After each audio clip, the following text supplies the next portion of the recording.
ایک غریب لڑکا جنگل میں لکڑیاں جمع کر رہا تھا، لیکن اچانک اسے زمین کے نیچے ایک ایسا دروازہ ملا جس کے اندر ایک خوفناک راز چھپا تھا۔ ایک دور دراز گاؤں میں حمزہ نام کا ایک غریب لڑکا رہتا تھا۔ اس کے والد کا انتقال ہو چکا تھا اور وہ اپنی بوڑھی ماں کے ساتھ ایک چھوٹے سے گھر میں رہتا تھا۔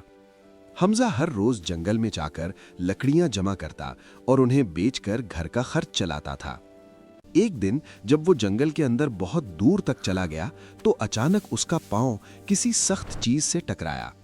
جب اس نے نیچے دیکھا تو وہاں زمین میں دبا ہوا ایک پرانا لوہے کا دروازہ حمزہ تھا۔ حیران رہ گیا۔ اس نے مٹی ہٹائی تو دروازہ پورا نظر آنے لگا۔ دروازے کے اوپر عجیب سے پرانے نشان بنے ہوئے تھے، جیسے کسی قدیم راز کی نشانی ہو۔ دل میں تھوڑا سا خوف تھا مگر تجسس زیادہ تھا۔ حمزہ نے آہستہ سے دروازہ کھولا تو نیچے اندھیری سیڑھیاں نظر آئیں۔ وہ آہستہ آہستہ سیڑھیاں اترنے لگا۔ نیچے پہنچ کر اس نے دیکھا کہ وہاں ایک پرانا خفیہ کمرہ تھا۔ کمرے کے درمیان میں ایک چمکتا ہوا صندوق رکھا ہوا تھا۔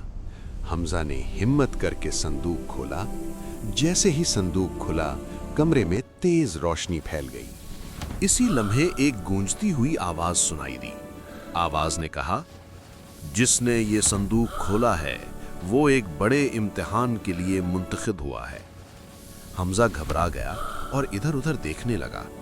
صندوق کے اندر ایک پرانا نقشہ اور سنہری چابی رکھی تھی۔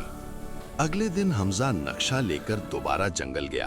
نقشہ اسے جنگل کے ایک ایسے حصے میں لے گیا جہاں لوگ عام طور پر جانے سے ڈرتے تھے۔ وہاں ایک پرانا کھنڈر تھا۔ جیسے ہی حمزہ وہاں پہنچا، دروازہ خود بخود کھل گیا۔ اندر ایک بوڑھا آدمی کھڑا تھا جو مسکرا رہا تھا۔ میں تمہارا انتظار کر رہا تھا۔ یہ خزانہ صرف اس شخص کو ملتا ہے جو دل کا سچا ہو۔ یہ لو، اس سے پھر اس تمہاری نے ایک زندگی کمرہ بدل جائے کھولا گی۔ جہاں سونے مجھے اور اتنا زیادہ گولڈ جواہرات نہیں سے چاہیے۔ بھرا خزانہ تھا۔ حمزہ نے یہ لو، کہا، اس سے تمہاری مجھے زندگی بدل صرف جائے گی۔ اتنا چاہیے مجھے کہ میں اتنا اپنی زیادہ ماں گولڈ کی نہیں چاہیے۔ زندگی آسان بنا سکوں۔ بوڑھا آدمی مسکرا دیا اور بولا، اسی لیے تم اس خزانے کے اصل حقدار ہو۔